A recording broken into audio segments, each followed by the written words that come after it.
Happy Monday. It's Flag Day in Bolivia. It's also National I Love My Feet Day, so take a load off of them and pet a black cat because it's also Black Cat Appreciation Day. He's a tuxedo cat. Get out of here. Let's start light. In makeup news, Jeffree Star is launching a new makeup collection of nude skin-toned eyeshadow. The name of this collection is called Orgy, but I'm racist as fuck came in as a close second. The Democratic Virtual Convention starts today, which was supposed to be in Milwaukee, Wisconsin, not far from where Jeffree's the news headquarters. I was scheduled to perform stand-up comedy this week, just up the street from the convention center, but due to the ongoing pandemic, I am not. So I'm going to issue a personal statement. Fuck the coronavirus. Back to the convention. Speeches will come from people all over the country, including former First Lady Michelle Obama, Senator Bernie Sanders, and several speakers from the 1996 Republican National Convention, including Republican former Governor of Ohio, John Kasich, who will spend most of his time explaining to pronounce his last name.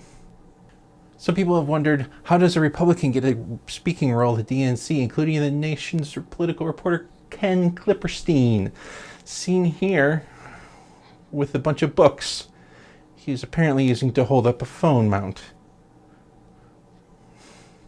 He expressed in public, in front of God and all of Twitter, incredulity about this, saying, quote, "Imagine if the Republican National Convention had a Democratic speaker." Of course, Ken is like 10 years old, so he could be forgiven for forgetting Joe Lieberman in 2008, Zell Miller in 2004, just for examples. If only writing existed then. Dear and gentle friend and constant companion, Ken Klipperstein gets paid by the nation, a news outlet, for this sort of insight. And now death. There's something rotten in the state of Iowa, and it's not just Iowa. The Iowa Department of Public Health has been inadvertently reporting fewer new infections of coronavirus than is actually true.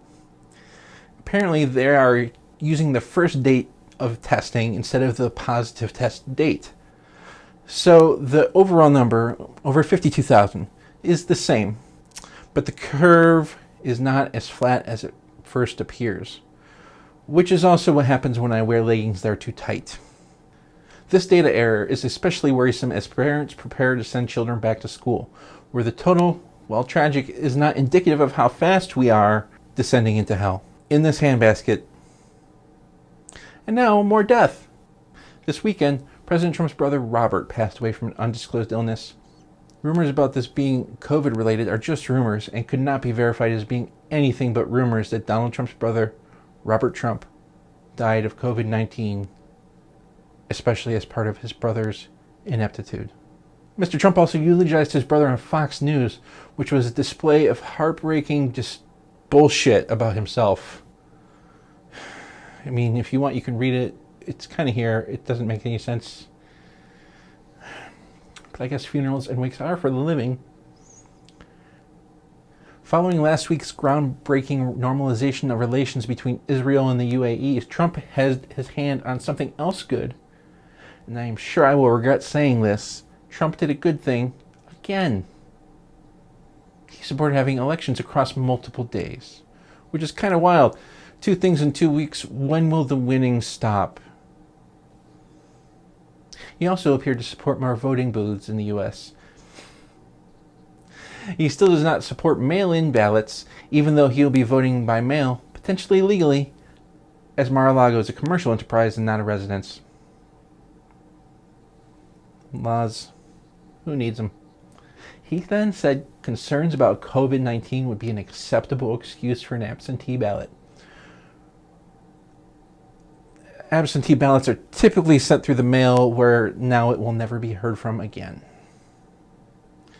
Speaking of sending things away to the sweet oblivion of death, Interior Secretary David Bernhardt, seen here guessing about the number of polar bears that are left, made an announcement that would further injure the planet or, make some money.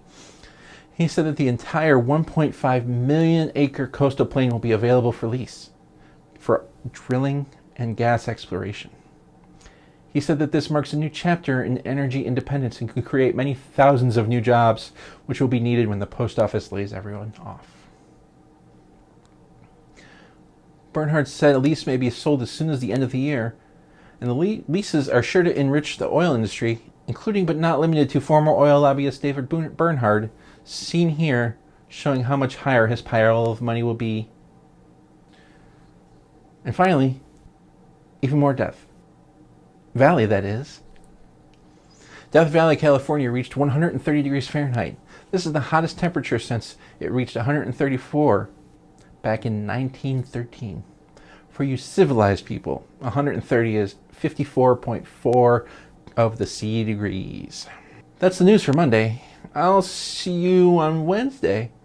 Like and subscribe. And if you want to hit that bell, I suppose that's supposed to do something.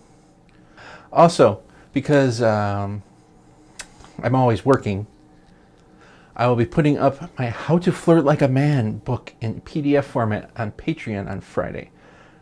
The book is kind of overstating it. It's like a 24-page long joke recounting internet chats with men over the years. So go to the URL that's right here on the screen and get that taken care of so you won't miss this or any of the hundreds of other stories and jokes and videos and other things that are posted on my Patreon. Some of them are even good. How can you go wrong? See you Wednesday, and I love you. Good night.